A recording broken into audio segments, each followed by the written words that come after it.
Good evening. My name is Lori Kaplan, and I'm your host for tonight's program, Renewable Natural Gas, Not a Path to Cleaner Energy, spoiler alert. Thank you so much for making time for this important and timely program. Sounds like everybody's muted, but if you haven't muted yourself now, this would be a really great time to do that. Thank you. And we'll start off with our land acknowledgement. The city of Ashland is located in the ancestral lands of the Shasta, Takelma, Latgawa, and other native peoples. We're grateful to the elders and their people who cared for these lands. And we invite you to learn more about native lands by visiting native-land.ca. I am going to share my screen for our intro.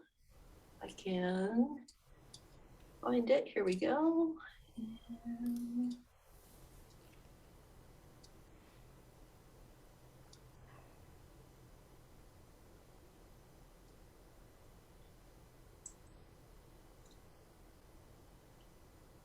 okay, it's loaded up. Okay, so I'm on the leadership team of the newly formed Ashland Climate Collaborative. We're a new organization formed in 2022 in recent months to serve as a hub for local residents to come together to implement high impact climate solutions. We all have an impact on the climate, so we all need a plan to reduce that impact and help our community adapt to the changes already underway. This means individuals, households, neighborhoods, faith communities, etc. I'm sorry, I'm having a little problem toggling between two screens here. This means individuals, households, neighborhoods, faith communities, civic groups, businesses, schools, professional groups, and more. We're confident that working together across our community, we can dramatically lower our climate impact and meet our climate goals. So thanks for being on this journey with us. So I'm going to try to do this now. You're going to see a lot of cow images tonight, so hope you'll be ready for that.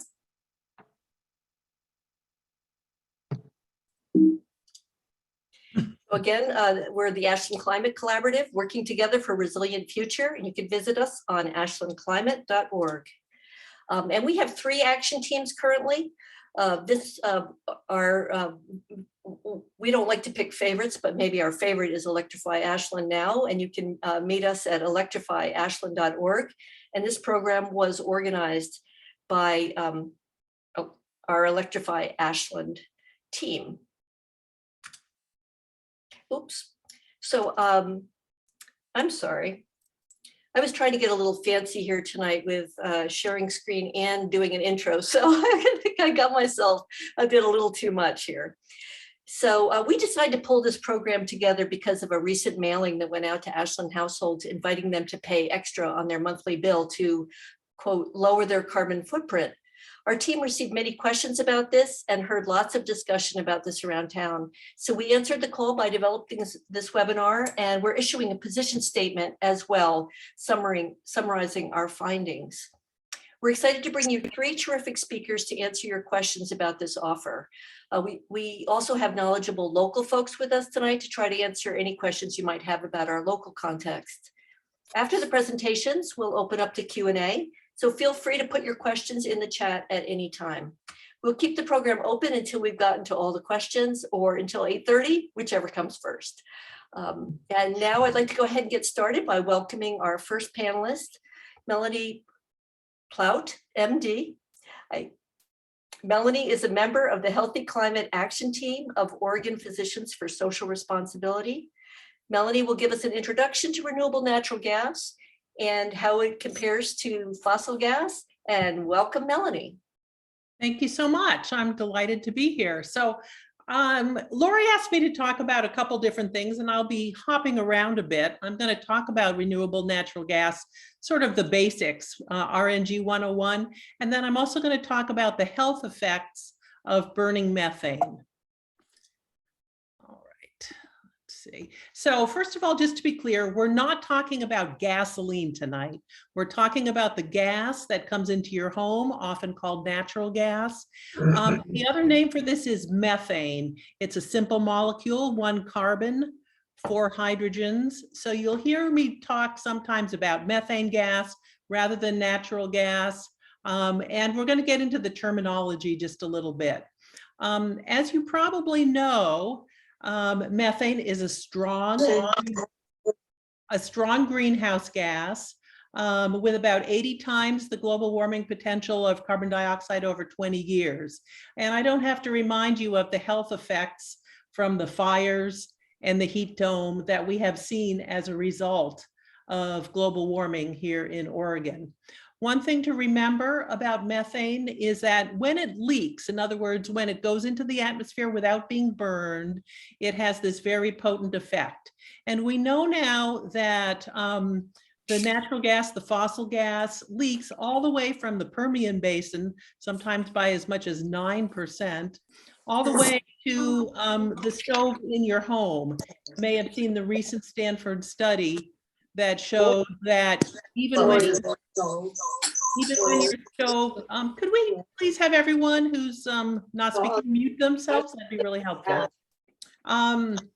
The Stanford study that showed that gas stoves leak even when they're turned off.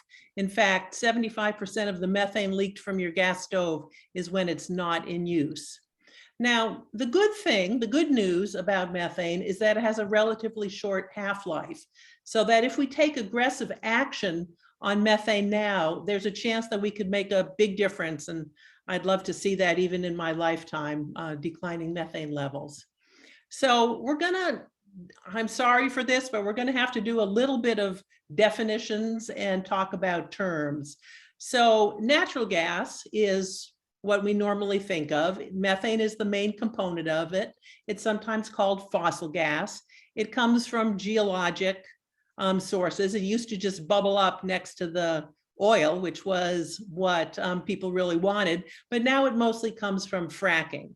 Now, renewable natural gas is also methane, but it comes from biological sources. Whenever organic matter rots under anaerobic conditions, that means without oxygen, it produces methane. And then there's a third sort of grab bag category that I'm going to call synthetic gas, where you can manufacture methane chemically or from biogas. This is sometimes called syngas, or the process can be called thermal gasification. Now, I have occasionally seen people who use RNG as an umbrella term to mean not only the biomethane, but also the syngas, and even sometimes the hydrogen. In other words, they use it for anything that could replace what we call natural gas or fossil gas in a pipeline going into a home. A little bit more terminology. So you know about fracking, which is how we get most of our natural gas. We don't have any fracking in Oregon, actually. And most of our gas here in Oregon comes from fracking in the inland west.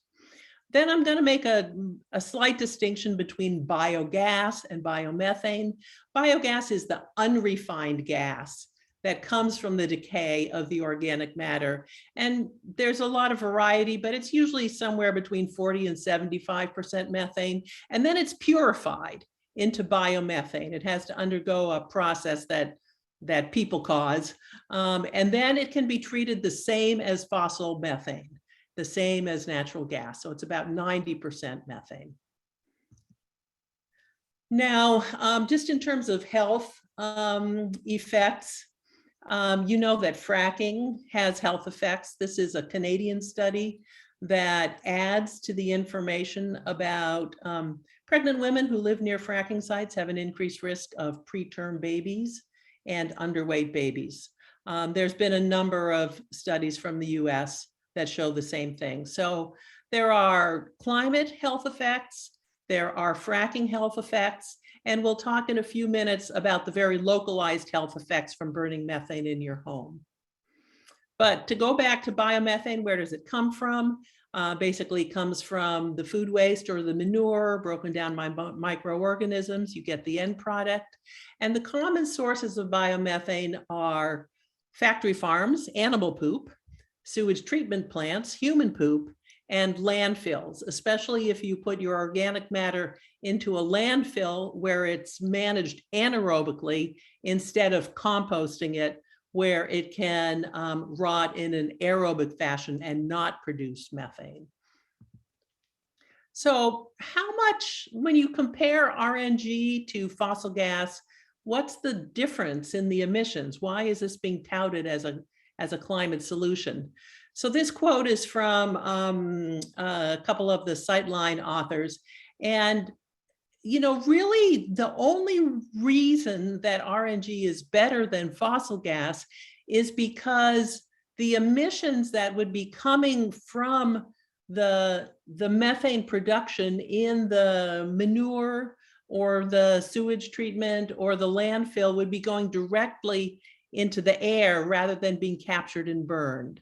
So that's really the only potential benefit. And when you look at the overall benefit from RNG, it's probably somewhere about 55 or 60% of the emissions of natural gas. It's not zero.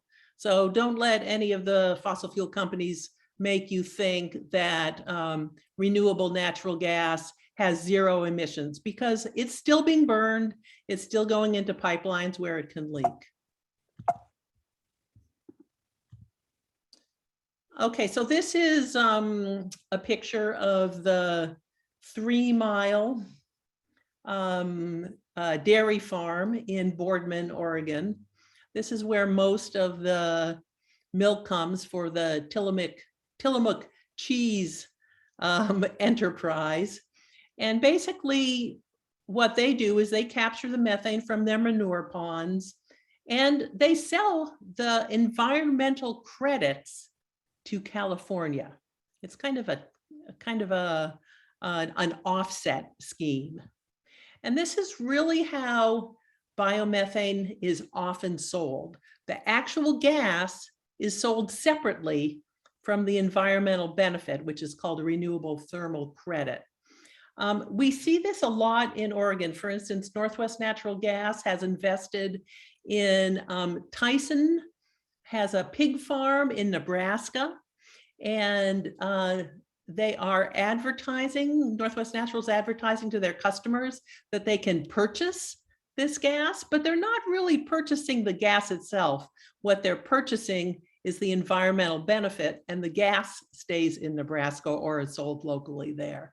And the reverse happens. We have some RNG facilities in Oregon where the environmental benefit is being sold to California, and the gas might stay locally, but without its environmental benefit.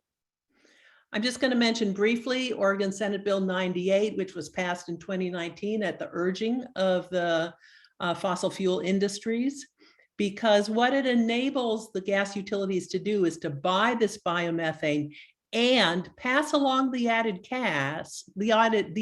cost to ratepayers. I think this sort of slipped by, you know, several years ago before we became more sophisticated about the downsides of promoting renewable natural gas. Now, there probably is a role for renewable natural gas. In some of the hard to decarbonize industries, maybe marine shipping or aviation or commercial applications, we should be saving our RNG, which is expensive and limited in supply. We should be saving it there. We should not be using it where we have existing technology to electrify in our homes and in our small vehicle transportation. So I'm going to pivot a little bit now and talk about the risks of burning methane in your home. So it's kind of sad, but the gas stove, we may love them, but they're really pretty awful for our health. Gas stoves produce particulate matter, carbon monoxide, formaldehyde, and nitrogen dioxide. I'm primarily going to talk about nitrogen dioxide today. And just to be clear, renewable natural gas, if it's in your pipe and you burn it in your gas stove, it produces nitrogen dioxide. The nitrogen dioxide isn't an inherent property of fossil gas. It's a reaction that comes from the combination of the flame and the nitrogen in the air.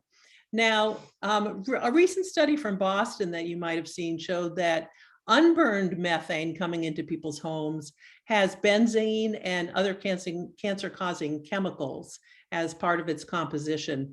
I don't think we really know what's in RNG. So when you burn methane indoors, it's pretty similar to car exhaust. It's not good for you. Now, it is true that any kind of cooking will produce particulate matter. So if you have electric cooking, you're going to have this particulate matter, which isn't terribly good for you either. But when you have a gas stove, you get the extra benefit of the nitrogen dioxide, the carbon monoxide, the formaldehyde, and other VOCs. Now, nitrogen dioxide is the one that we know the most about. There are no indoor standards, but we know from this Stanford study that the levels of NO2 rise to levels that would be illegal outdoors in the time it takes to scramble an egg.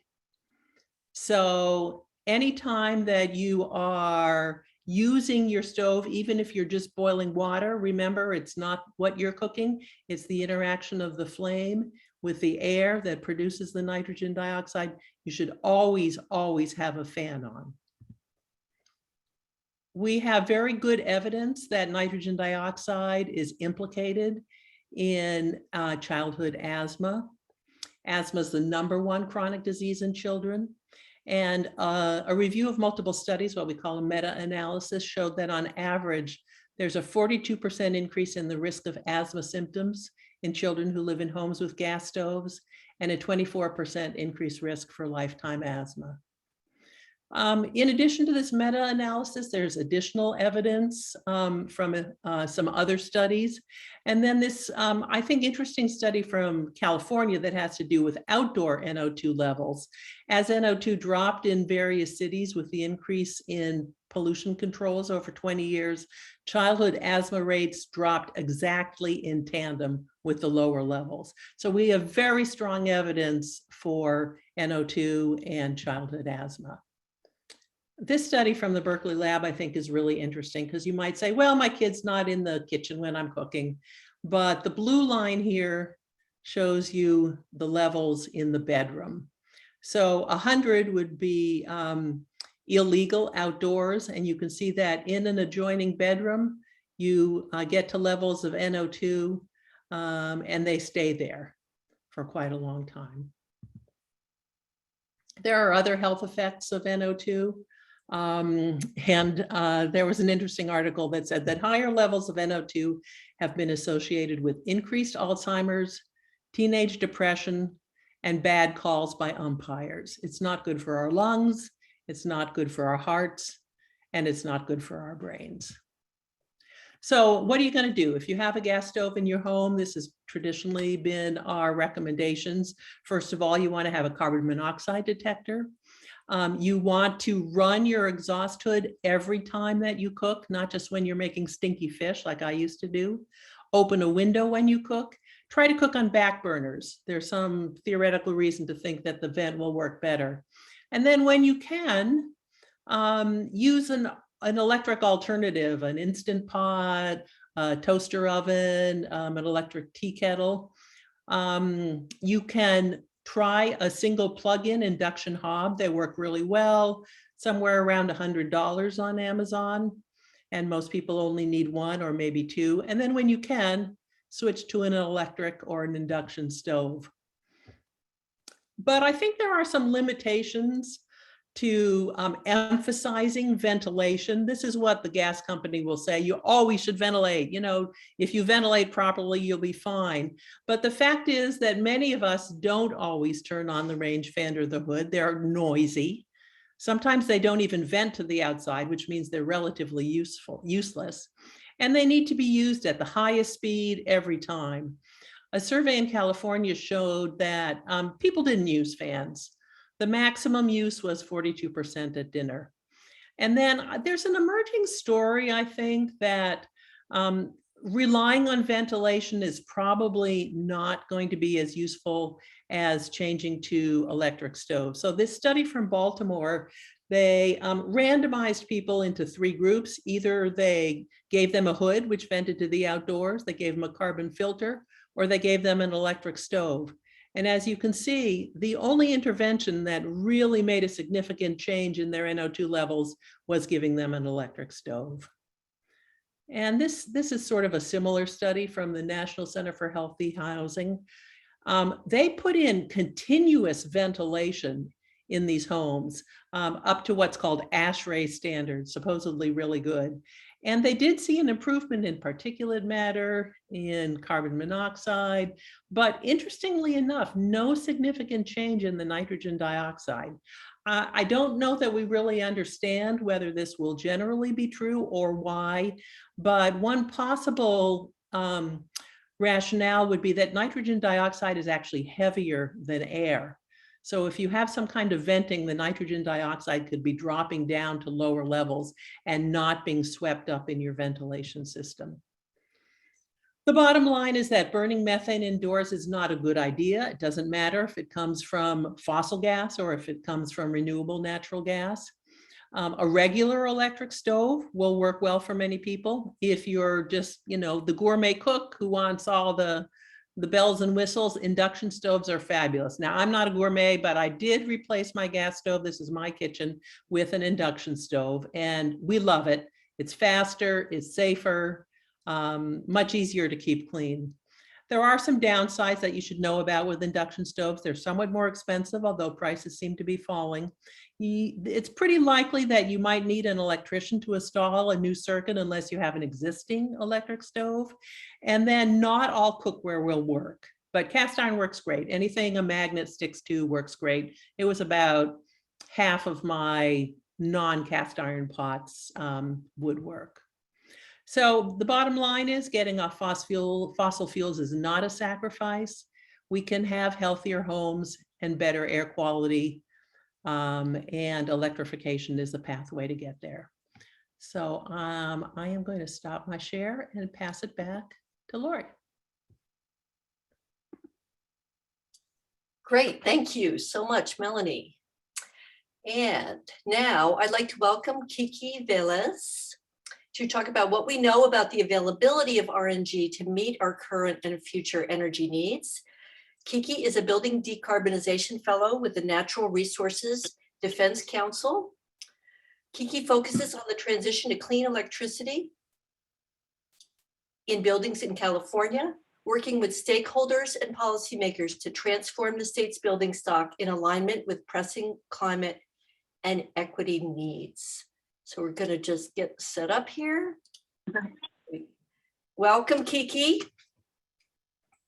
Thanks. Thank you for the introduction. I'm happy to be here and excited that so many people are tuned in to hear about something that I'm really passionate about and comes up in my work a lot is, correcting gas utility and gas company misrepresentations about the potential for renewable, quote unquote, renewable natural gas or renewable gas to decarbonize and actually be a climate solution, especially in buildings where, as Melanie mentioned, we already have electrification alternatives that we know have been modeled to be the most cost-effective pathway to decarbonizing buildings.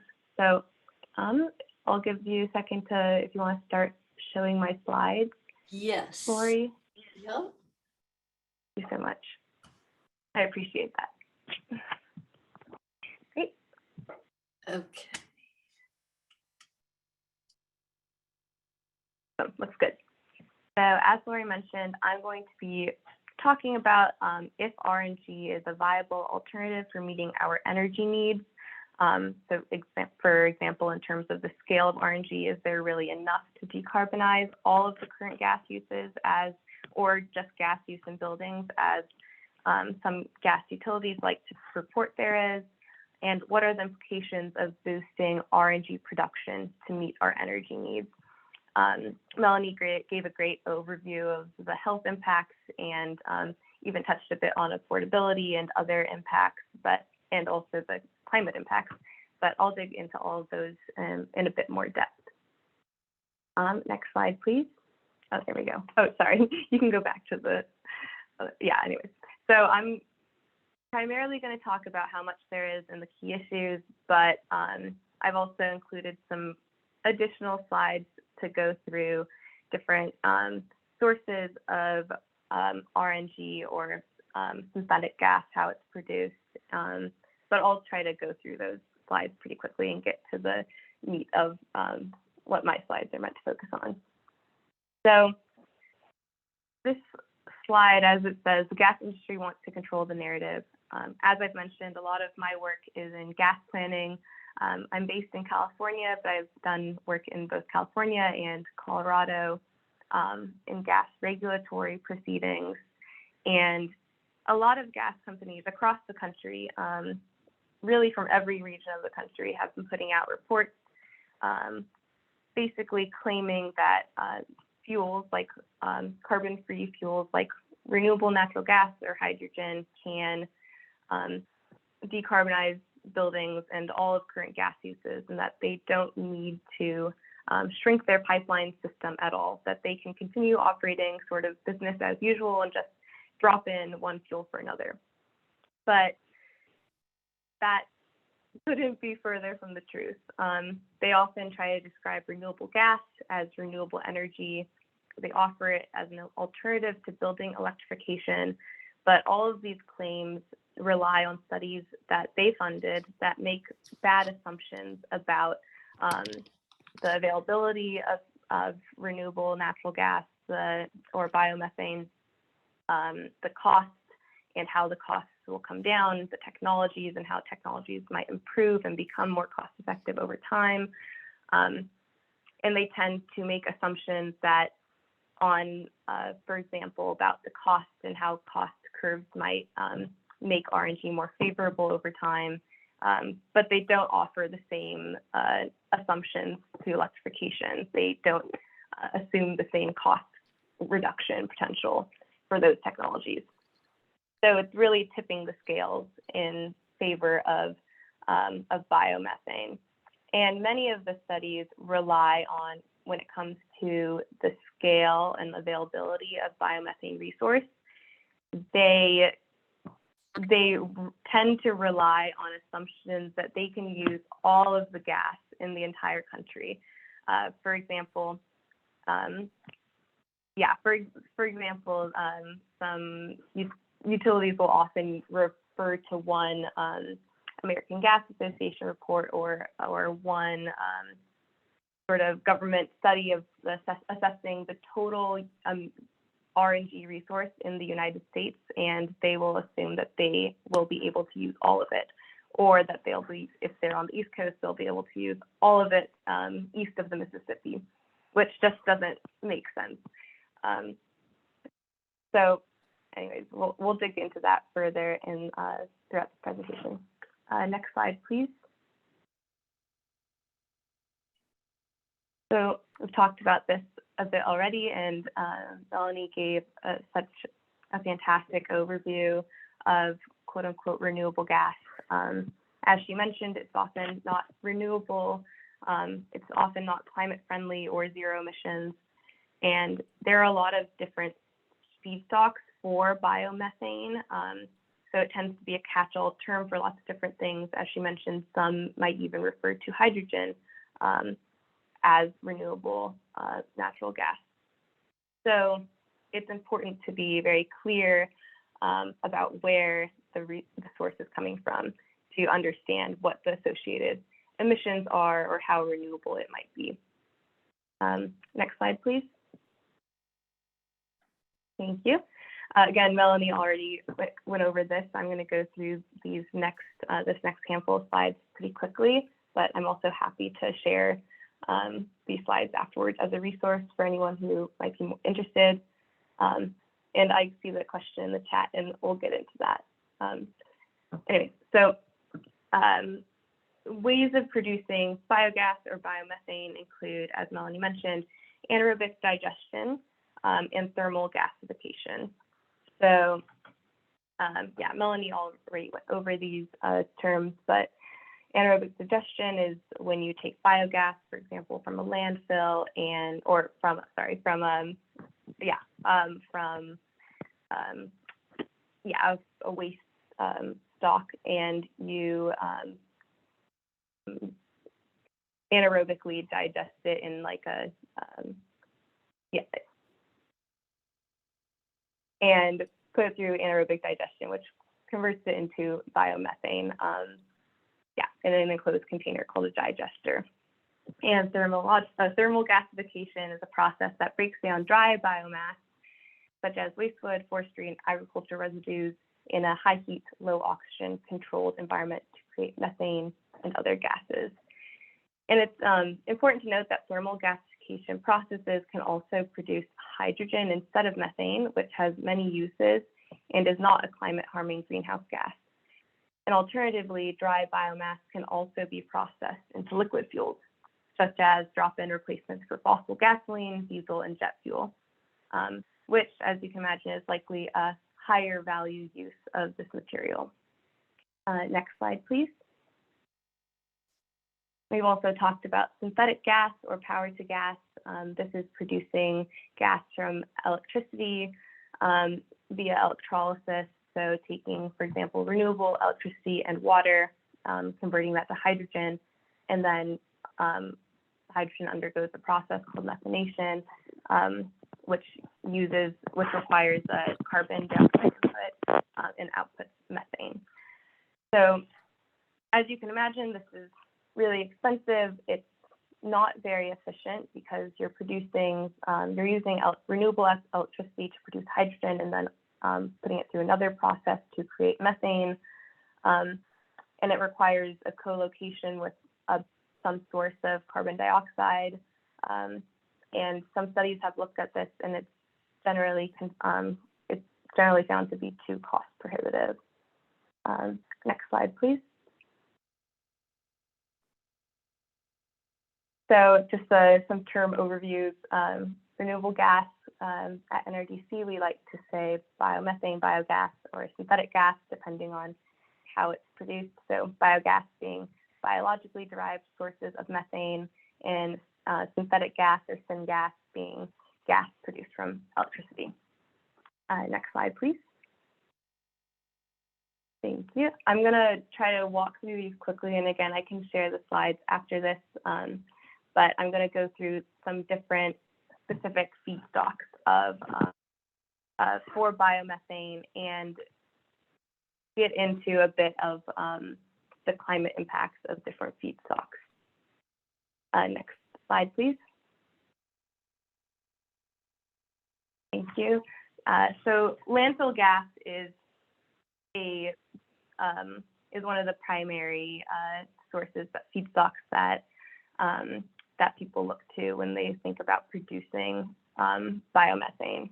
And in the near term, given organics already in existing landfills, this might be a reasonable feedstock. But in the long term, landfill gas isn't a renewable resource. Landfill gas relies on organic waste going into landfills. It relies on things like food waste that account for a large portion of the organic waste that does end up in landfills.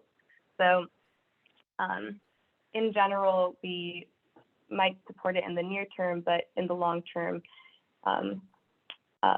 this isn't a renewable or something that we should rely on going forward because it relies on continued waste streams.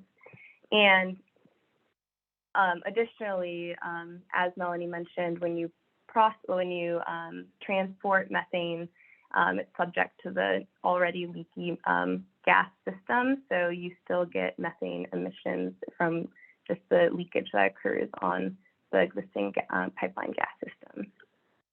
Next slide, please. Agricultural residue. So because this is primarily woody resource, the biogas is most commonly produced through thermal gasification. But before considering gasification, management of agricultural residue should really focus on food recovery, maintaining nutrient cycling in soils, and productively using these sources as animal feedstocks, bedding, or fertilizers. And for material that truly is waste, then gasification for energy might be a productive alternative. But it's important to remember again that thermal gasification can also take this same resource and produce hydrogen, which doesn't result in greenhouse gas emissions when burned. Or it could be used to produce liquid fuels, which could be drop-in replacements for hard to decarbonize sectors, like aviation or shipping, as Melanie mentioned. Next slide, please. So the organic components of municipal solid waste, this one is really similar to the landfill gas. I'm not going to get into it too much, but about 20% of organic waste is food waste, and the other is paper and wood and such that can't be digested in an anaerobic digester. And in general, compost offers more carbon benefits than digestion. So this is both not a renewable or something that should be treated as a forever renewable resource, because really we should be reducing food waste at the source, you know. Again, we have to weigh against the against alternatives like composting, which can actually be more beneficial for the environment and for the climate. Next slide, please. So animal manure can generate methane when digesters process it in anaerobic conditions. And so dairies do account for a lot of emissions in California. This is being based in California, many of these stats are pulled from California. About 46% of California's methane emissions come from dairies, and 4% of the state's total greenhouse gas emissions. But so it is worth trying to capture some of that methane. However, this method is only cost-effective. It's only a cost-effective methane reduction strategy for the very largest dairies, and it still has associated negative impacts. For example, nitrogen, air, and water pollution if the digestate is applied to soil.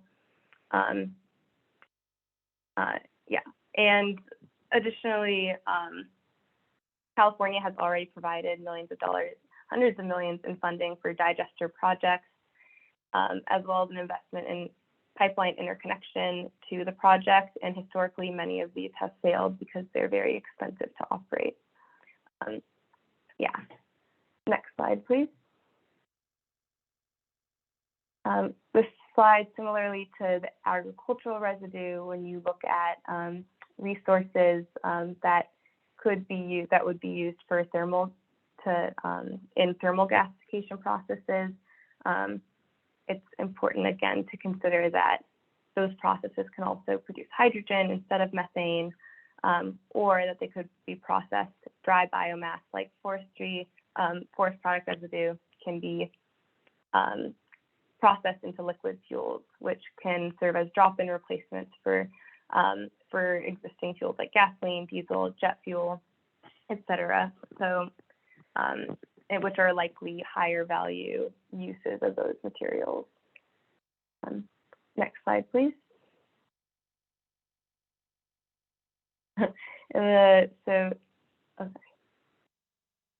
So renewable synthetic methane can directly replace any existing use of fossil gas because it's the same chemical compound. However, as we talked about earlier, you're taking renewable electricity and turning it into hydrogen, which then you have to combine with a carbon dioxide source, which is really costly to acquire, and then use that to produce methane. And it is much more cost effective, efficient, energy efficient, and beneficial to just make hydrogen with the clean electricity. Next slide, please.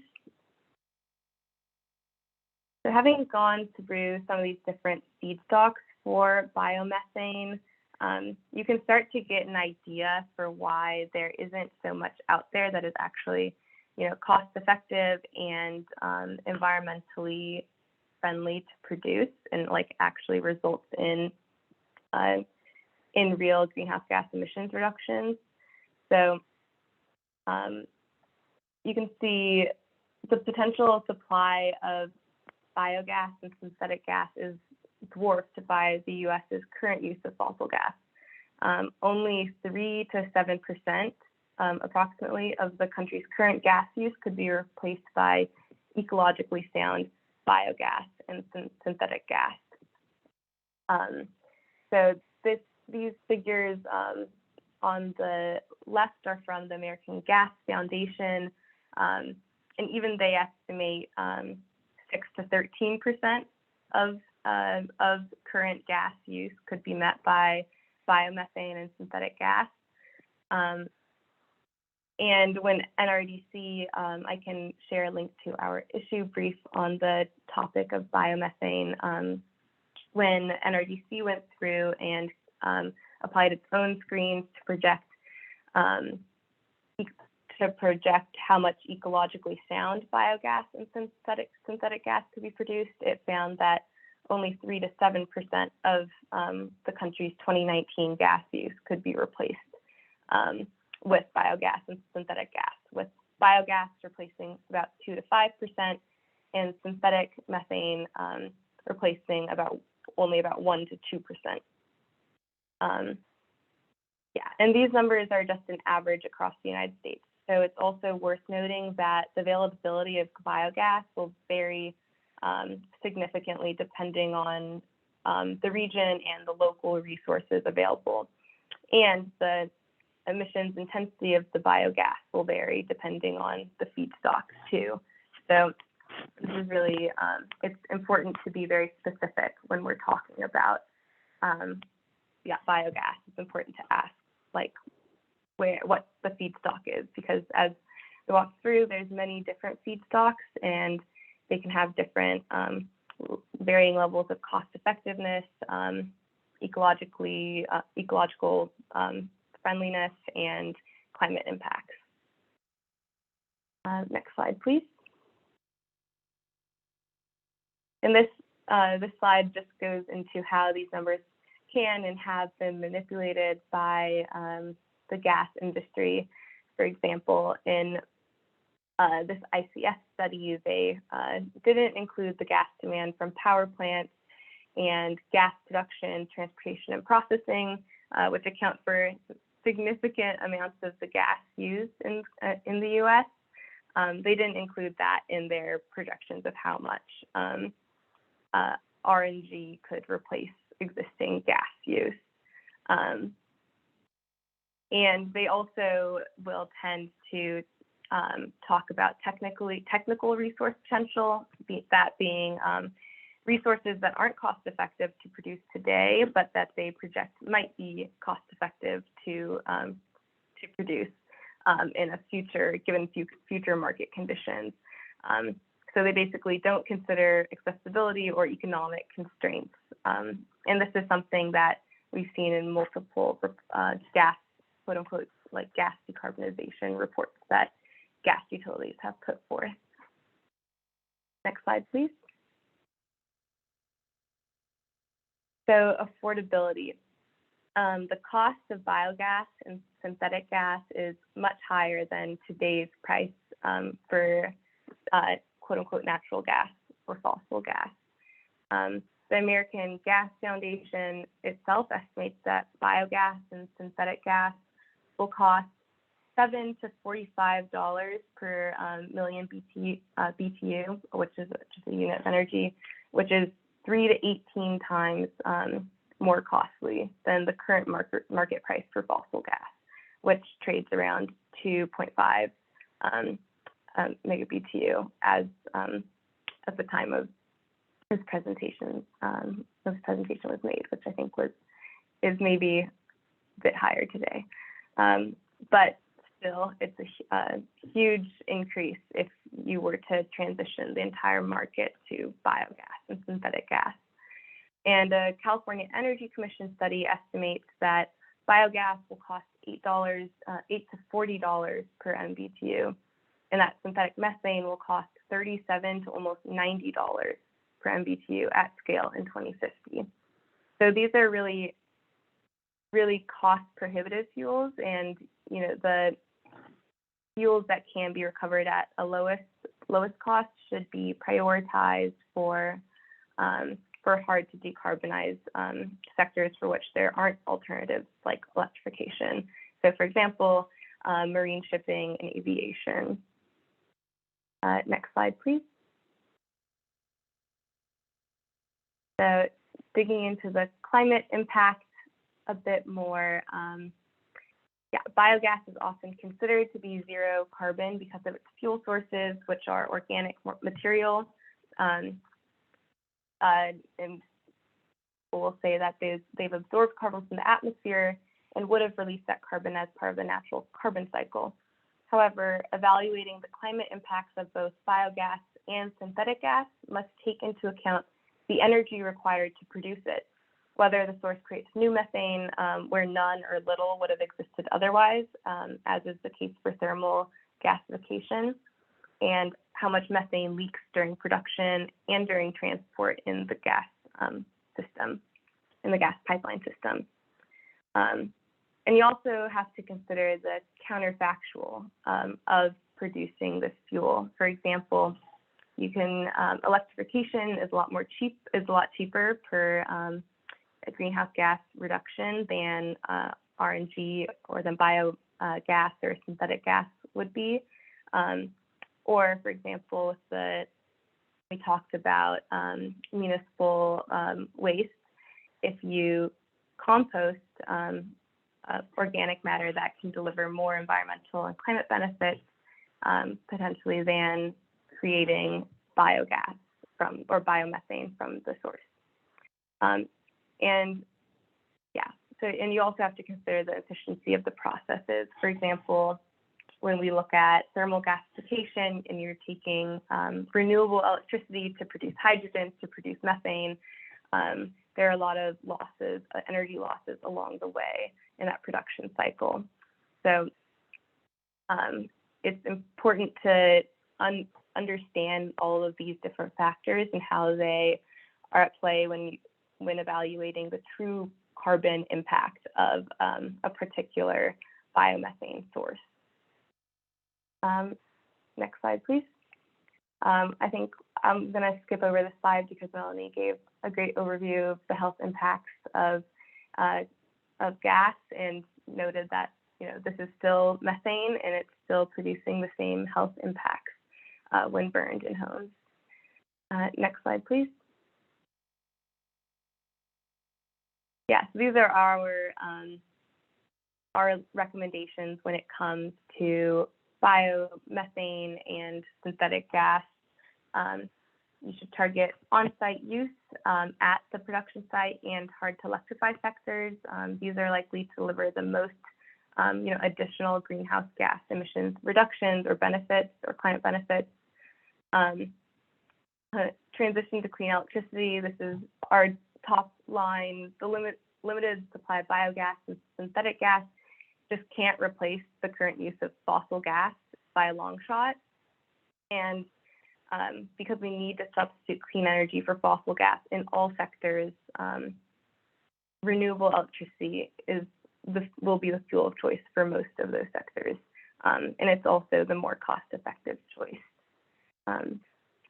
Start small, given the nascent state of this market, any policies that want to replace fossil gas with biogas should start small and should only grow if the resource does prove to be available, economical, and environmentally sound. And for all of the climate impact reasons that we talked about before, it's really important to establish and enforce emission standards, monitoring, and reporting. Any policy supporting development of biogas and synthetic gas needs to include environmental requirements to screen the resources used, the different feedstocks, and has to mandate active monitoring and reporting of life cycle carbon dioxide and methane emissions, accounting for both the short-term impacts of production and the long-term climate impacts of how it detracts or adds to our long-term decarbonization goals and the need to decarbonize every sector of our economy and do that in an equitable and cost-effective way. That's it for my slides. Thanks for the opportunity to present.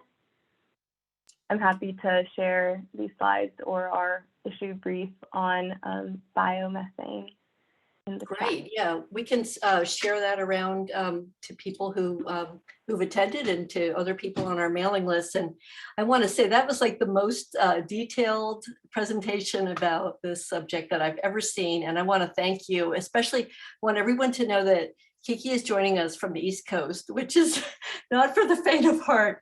So thank you for doing that. And that was just a really tremendous, tremendous overview. So thank you so much.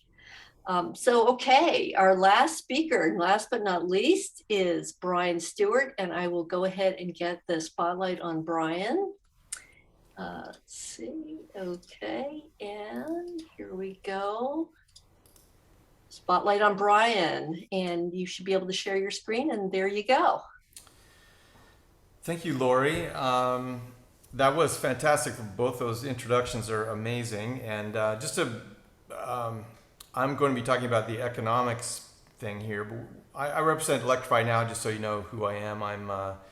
We are a voluntary organization that really promotes the benefits of electrification for a lot of them. And a lot of you know about these benefits already. We work closely with Electrify Ashland Now, so I'm really happy about that partnership. But if you're ever curious about this, you can Google Electrify Now, and there's tons of information on our website about why this is such a great thing to do, and how important it is to help all of us be part of basically building a new energy system that is to replace the fossil fuel system that's caused so much of the climate and environmental damage around the world. But okay, today I'm going to be talking about the economics of renewable natural gas with this very specific case that's been presented before us with thanks to Avista Utilities. And while I was really frustrated to see that promotion that came out about them, or from them for renewable gas, I'm also really thankful they did this, because it gives us a real world example to show how unrealistic this idea is. And we're going to unpack that. So many of you may have seen this type of promotion that came from them, and talking about this great renewable energy option that they're supplying to their customers. And now that the copy said, you now have a new option to add renewable natural gas and lower your carbon footprint. So immediately they're putting the problem on you. It's your carbon footprint that's the problem, not theirs. They're not the problem, it's you. So I love that. Then you can receive all the great benefits of natural gas with no equipment or appliance changes at the same level of reliability. And when you sign up, you can offset your natural gas use with RNG for as little as $5 a month.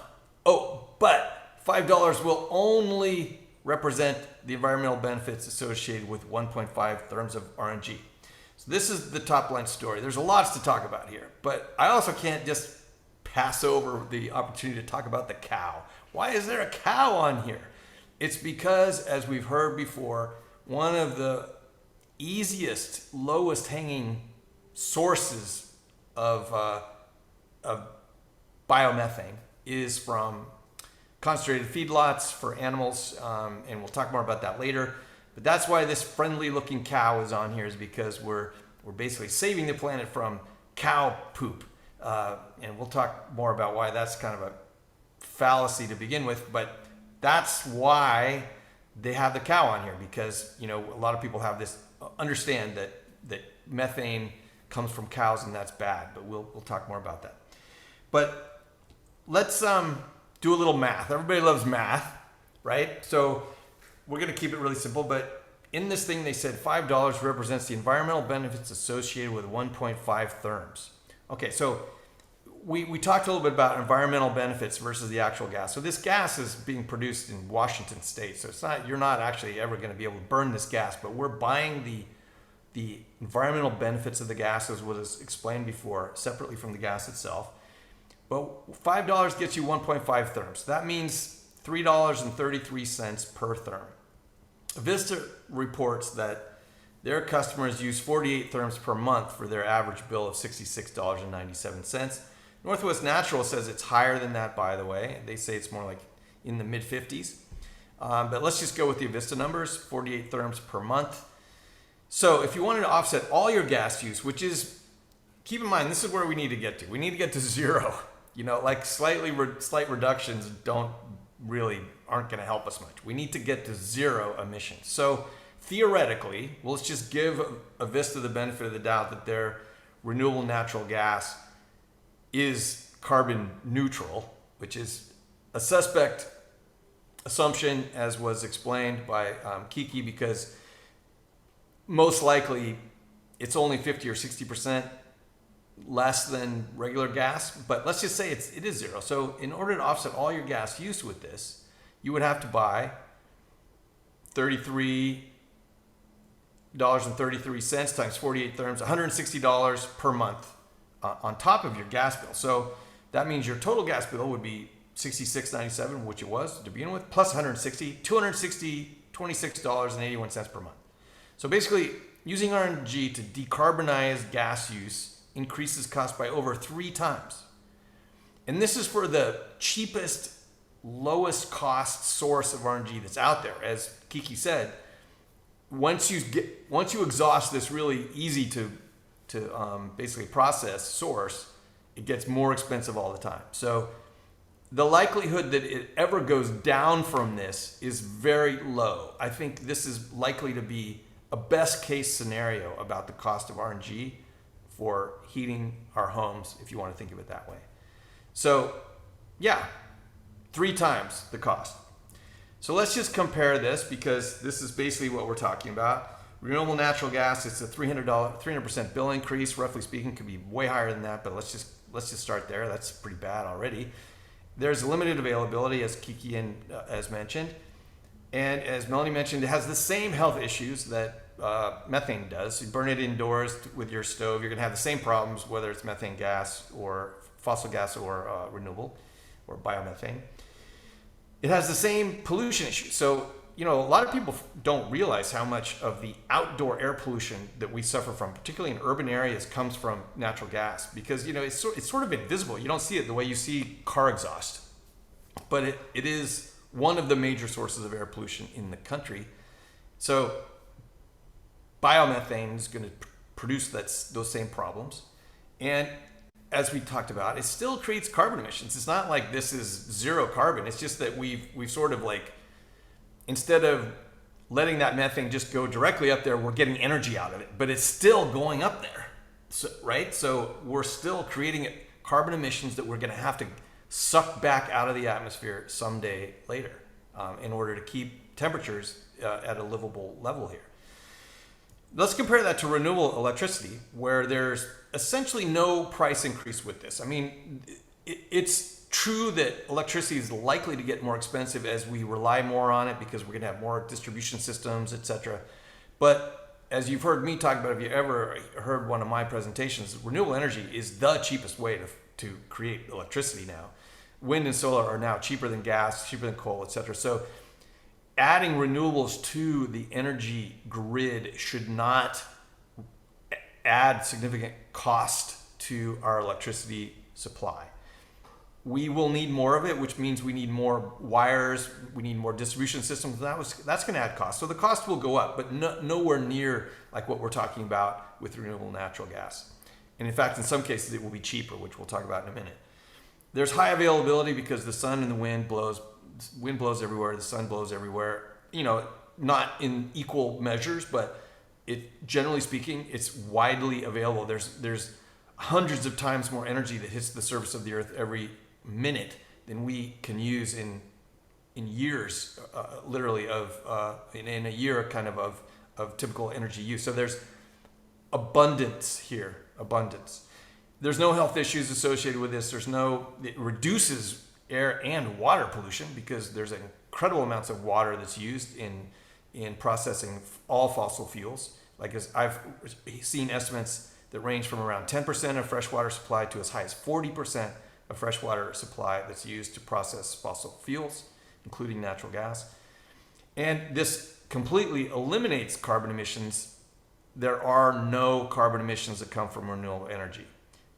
So that's the comparison. It's pretty night and day. And another comparison that's worth noting, this isn't as relevant for you in Ashland because community solar isn't available to you, but in most of the places where Avista operates and everywhere where Northwest Natural operates, whenever those utilities, their areas overlap with PGE territory or Pacific Power territory, consumers have access to community solar programs which offer a 3 to 5% bill savings. So you're paying less for renewable energy, 100% renewable energy. And if you're an income qualified consumer, it could be as much as 20% less. It's available all across Oregon in those two regulated utility territories, which again, not in Ashland, but for most of the population of Oregon, it's available. There's no health issues with that either because it's renewable, et cetera, just like we talked about before. So in the short term, compare these two mechanisms we have for customers to buy into specific programs to reduce their carbon emissions. In one case, it costs you 3 times more for a questionable benefit. In the other case, it costs you 5% less for 100% renewable energy. I mean, why are we even talking about renewable natural gas when this comparison is so strikingly advantageous when you look at it from an electricity standpoint? So why is this so important? Why, obviously we're annoyed when we hear, Avista advertise this because it sort of feels like they're greenwashing, and that's annoying. But it's much more important than that. The reason is because the regulated gas utilities in Oregon must comply with what's called the Oregon Climate Protection Program, CPP. Some of you may have heard about this, but basically what that means is that these gas utilities must lower their carbon emissions every year along a trajectory that's very well defined to get us to dramatically lower carbon emissions statewide by 2040. So they have to do this. Otherwise, they're really draconian penalties. Avista, Northwest Natural, and Cascade all claim they can do this through a combination of energy efficiency measures, which are questionable also. We won't get into those details, and heavy reliance on RNG and hydrogen and synthetic gas. So they're creating this rosy picture where everything's going to be fine. We're going to, we're pumping clean molecules through our system. And it just, all the stakeholders that have been involved in these conversations, whether it's the IRP, the rate cases, or the PUC has a really important docket going on around this right now. The stakeholders consistently complain that the gas utilities are overstating their case about this ability of RNG to decarbonize their system. And so I think the bottom line is the gas industry hopes that this promise of RNG will delay the policies that ensure the reduction of natural gas because they're worried about their business. They're worried about their return to investors. They're worried about their own profits and bonuses, and particularly the executives there who get giant bonuses. They only get bonuses if their business grows. So the idea of their business shrinking scares the crap out of them. And so this promise of RNG is really just, I think we have to see it as a smokescreen to delay action, and we don't have time for delay. We really need to be acting now. That's why this thing is way more important than just it being annoying for a few of their customers. It's a sign of how desperate the gas utilities are to use misinformation to delay what has to happen, which is their business has to shrink dramatically. So this is what this should say if this all plays out the way the CPP program mandates. Imagine you're getting this as a notification instead of the one you just got that says renewable natural gas.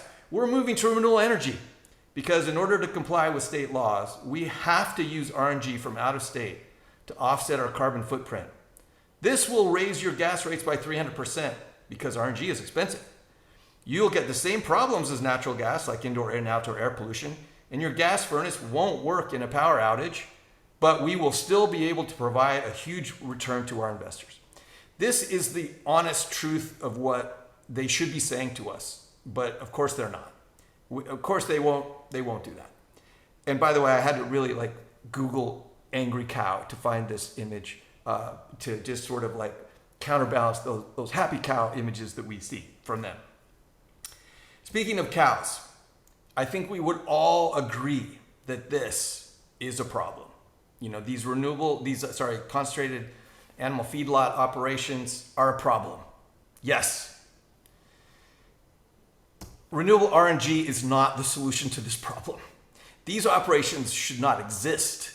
Okay, so there's real reasons for them to exist, but not good reasons for them to exist. And we won't have time to go into it today, but if any of you are interested in this topic, and cows get unfairly vilified, it's not the cows that are the problem people, it's the people that are putting them in these horrible situations that are the problem. Google regenerative agriculture if you're interested in this topic. I'm not going to go into today, although I'm super passionate about this. I think you will see that there is a really important role for cows in a future that's sustainable and beautiful, where we have good food supply and abundant crops of all kinds. Cows are important. We cannot do without them, most likely. But the way we're treating cows now is not a good thing. But don't let anyone tell you that renewable natural gas is a solution to our horrible management of cows. So in the end, I would say, just don't buy this RNG bull. It's there, like we've said, there is a role for this biomethane, most likely in some form.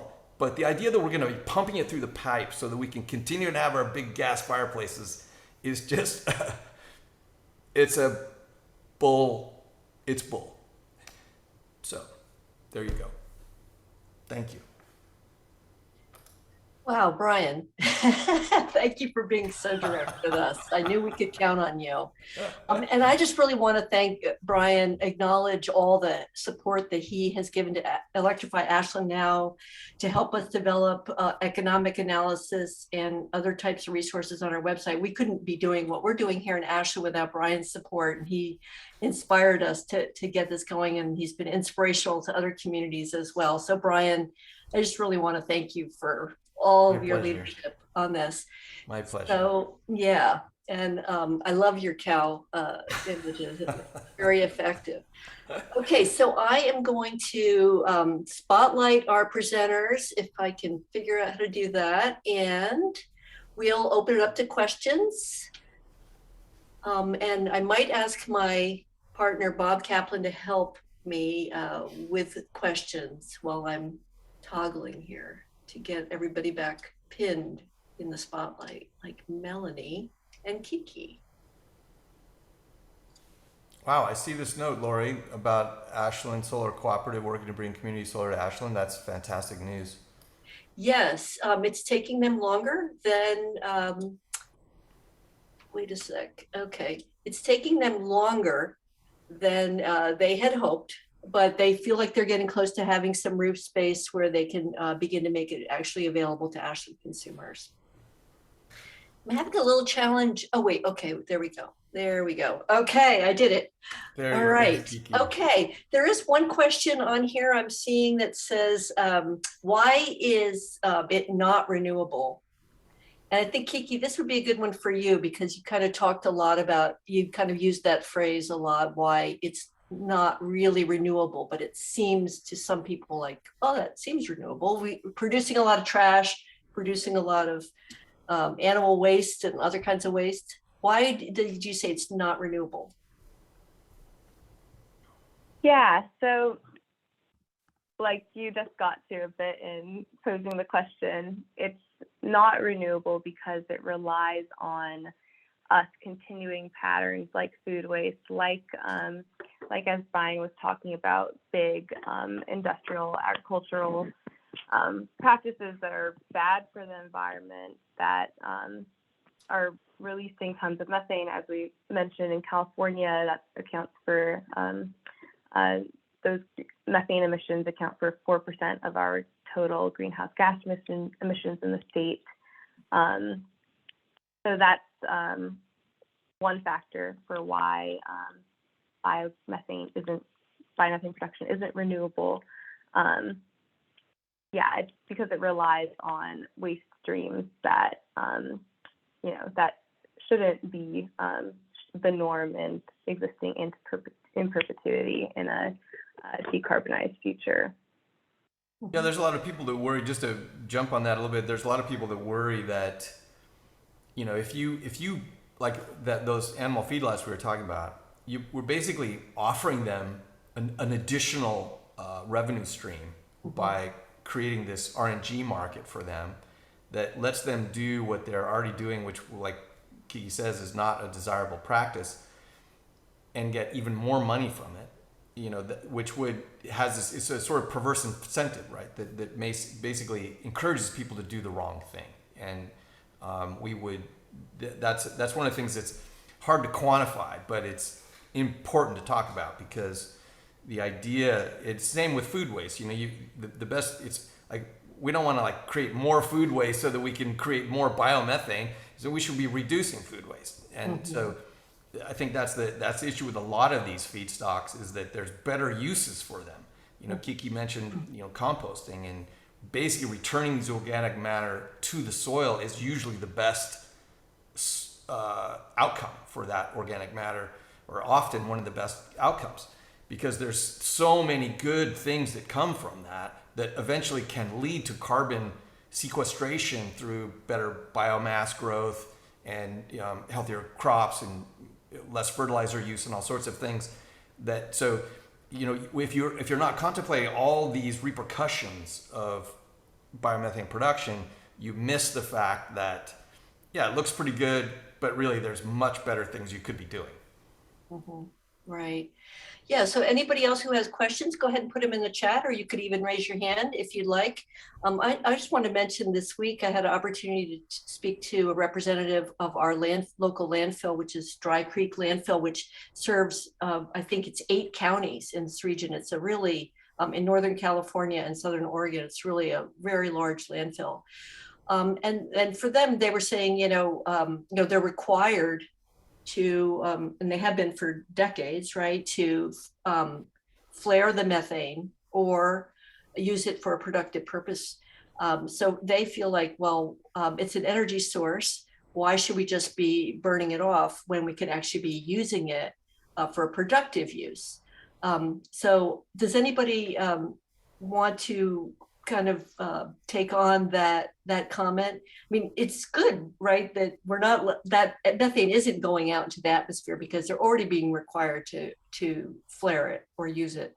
So is it good when our landfills capture that methane and use it for a productive purpose? I would say if they capture it and use it on site for their own operations, that's one justifiable use of the methane. And I think a fair number of landfills and maybe even some feedlots do use it in that way. That obviates the problem of the leakage, if you pipe it somewhere else. But you still may have the problem of the perverse incentives. And I don't know if in the area that this landfill serves, is there also curbside composting available like we have in Portland?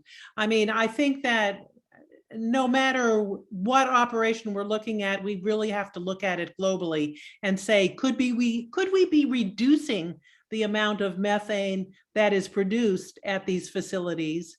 And then whatever methane we can't reduce, let's use it for those hard to decarbonize applications, or use it on site and not think about trying to use it for easy to electrify sectors. Yeah, Angelina, go ahead, Brian, and then I'd like to have... Kiki, I think you were going to comment. Okay, go ahead.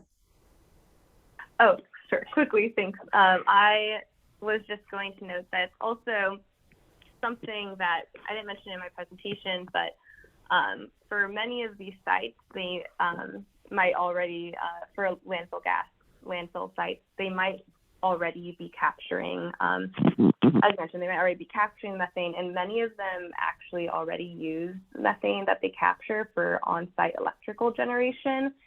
For example, and don't quote me on this because I don't remember the exact details of this study, but a few months ago in New Jersey, a legislator proposed a really bad RNG bill. They're actually like a typical environmental,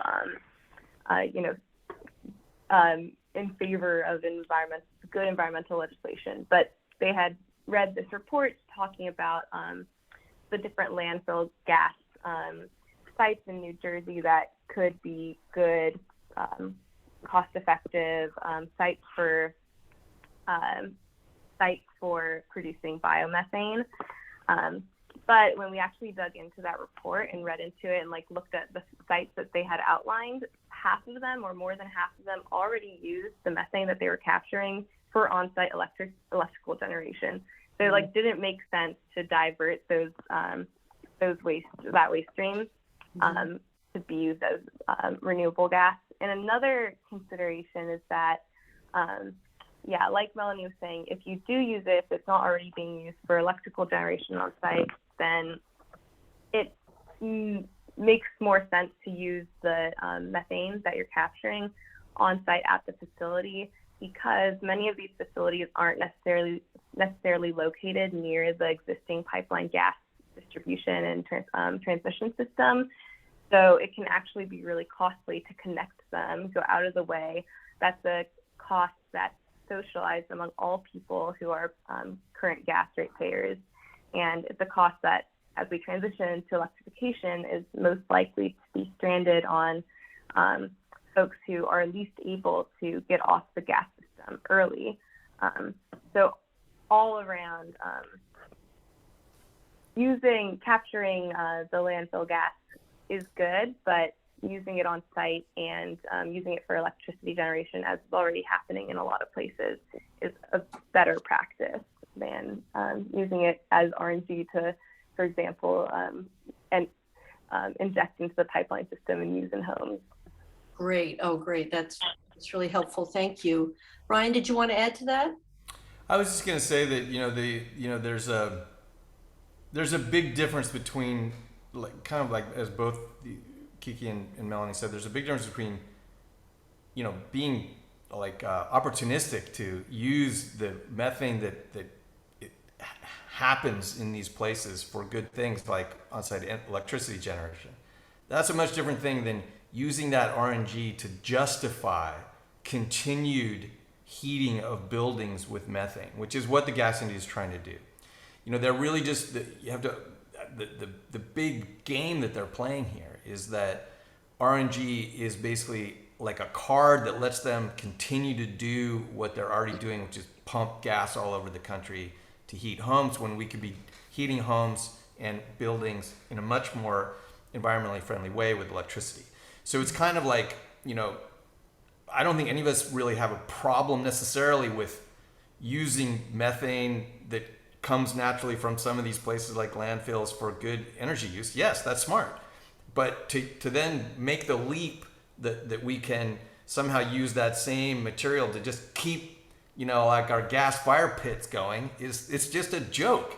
But it's what the gas industry, it's just plausible enough that it makes politicians feel like, oh gosh, maybe we don't have to disassemble the gas system after all. And that's why this is so insidious. It's not like it's just confusing enough that politicians would rather, it makes them feel, oh, maybe I don't have to do the hard work of disassembling the gas system, and which is a really dangerous aspect of this whole question. Gotcha. Okay, great. And thanks for telling us what you really think, Brian. I'd like to let my colleague Angelina Cook weigh in here, and then I see another hand raised. All right, well, thank you so much. I really appreciate your efforts to help counterbalance the fossil fuel narrative. And I'm kind of just curious, I feel like there's this big wave, these big waves of funding that are available that are really likely to go towards more bad projects. I know it's happening in the water world in California, and I am curious how you are educating decision makers on not buying the false the misinformation. And I'm also wondering how you, or if you, like, in the whole carbon market friendly schemes for dealing with climate change, like, are investors interested to know the real scoop behind renewable natural gas, or are they also just looking for the next great investment? I can make a first stab at that. You know, the utilities, the gas utilities in Oregon are all investor-owned utilities, and they are all gas-only utilities, unlike California and some other states where you have gas and electricity within the same utility. In Oregon, Northwest Natural, Avista, and Cascade are all gas-only utilities. They are owned by investors, and they are regulated by the Public Utility Commission. In fact, Brian and Lori and I spent a fair bit of yesterday testifying in front of the Oregon Public Utility Commission on some of these very issues, because a lot of the economic actions that investor-owned utilities are allowed to take are regulated by the Public Utility Commission. So that is one place where we can have a voice in front of the PUC. And I think that the PUC is, you know, they say they're trying to be more friendly to public input, and I guess they are, but it's still not easy. Let's just say you have to have a lot of fortitude and read a lot of documents and go to a lot of meetings, but it's worth engaging with the PUC, and they are looking very carefully right now at some of these issues. I'll let Brian and Kiki weigh in on that also. I mean, it's a great question, and it's a little bit hard one to answer, because I always feel like, you know, our job in the stakeholder community is like, it's like a whack-a-mole thing, because you know, every day the gas industries come out with some new thing that's just false, that we have to kind of like do the research, come up with the facts, and show what the truth is about that statement. It's literally like nonstop. So that makes it hard to, they're effective because of that, because that strategy of continuing to throw out these like half truths or whatever they are. Usually there's some basis of truth to what they're saying, but they spin it in a way where it's like, whoa, that just makes no sense. But you know, that's enough to create this kind of doubt and confusion that is good for them, because doubt and confusion creates inaction, and inaction is the best possible solution, because that means that they don't have to change anything. So it's a difficult one, and it takes a lot of effort. And I think you should feel good to know that, you know, there are a lot of really smart, dedicated people. NRDC is amazing in terms of the work they do to kind of get the facts out there. There are a lot of people who are doing this work. It's a little bit, it can feel a little tireless, but it's really important, because the opposite, you know, we're kind of, it's a little David and Goliath, because you got these big, heavily funded interest groups that would love nothing to change. So yeah, I would say, the other thing I would say though is that I feel like, because it can feel a little gloomy, but there is so much good thing, there are so many good things happening in terms of switching the momentum here a little bit in our favor. And it's why I love talking to groups like this, because literally every household that does something to get themselves off fossil fuels and switch the balance so that they're using more electricity and less natural gas, that just starts this the playing field in the right direction, which becomes a very slippery slope fairly quickly.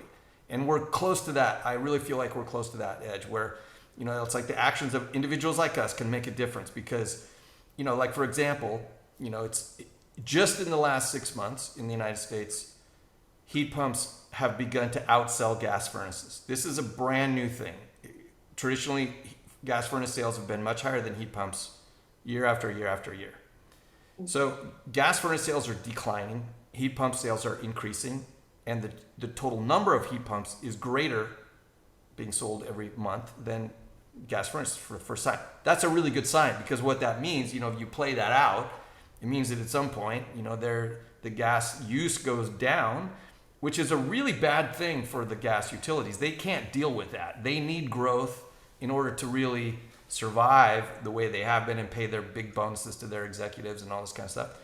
So individual actions like us from us make difference. When cities like Ashland pass ordinances that say, hey, we don't want gas here, Eugene's working on this right now, that kind of stuff is hugely powerful. So if any of you in the audience here have an appetite to like dive into that, we welcome it, because it's really can be helpful. Great. Okay, thank you. And I see we have another question from W. Woods, and I'll put the spotlight on you so we can see you. And thank you for your patience. Yeah, my name's Wendy. Wendy, this Hi, is Wendy. So I've been sitting here waiting for someone to say that renewable natural gas is still methane. It is still a powerful greenhouse gas. Flaring it at a landfill produces carbon dioxide, which is making our planet warmer, and that we need a way of capturing the methane that's coming out of the sources we're producing now, and a way to capture the huge amounts that are going to come out as the permafrost melts in the Arctic. So I'm thinking that we need to maybe talk about this a little bit differently and say it's still methane. We don't want it. It's bad for the planet. What do you think? Couldn't agree more. It is still methane. It is bad for the planet. Capturing methane from permafrost is going to be challenging. I do know of some people who are looking at bioengineering solutions for methane in the atmosphere. I think that's very complicated and somewhat confusing as to whether that's going to be a good idea or not. We actually have a lot of control over the methane that's produced from fossil fuel use. And I think that's where we ought to be concentrating our efforts. You know, the Permian Basin, every time they dig a fracking well there, huge amounts of methane are released into the atmosphere. And so I think really what we're looking to do is to wind down the use of fossil methane in our society. And that's what we need to do as a primary goal. And this RNG emphasis is it's a sideline, it's a red herring. It's not the right direction to be going, to be trying to increase RNG. So I totally agree with that. But we should keep our eye on the ball, which is fossil fuels. That's the eye on the ball. Decrease the methane fossil fuel use, and, you know, electrify everything, clean up the electricity supply. Remember first principles. Don't get sidelined, don't get confused. That's what I would say. Okay, thank you. Well, I think we're going to let Melanie have the last word tonight. That was brilliant. So I want to thank our presenters, Melanie Plout, Brian Stewart, and Kiki Velez tonight. I think this was a fantastic program. Just totally blew me away. Really appreciate you guys stepping up to our emergency call for clarification for the good people of Southern Oregon. And then I want to say one of the services that Electrify Ashland Now provides, in addition to all the amazing resources we have on our website, which is electrifyashland.org.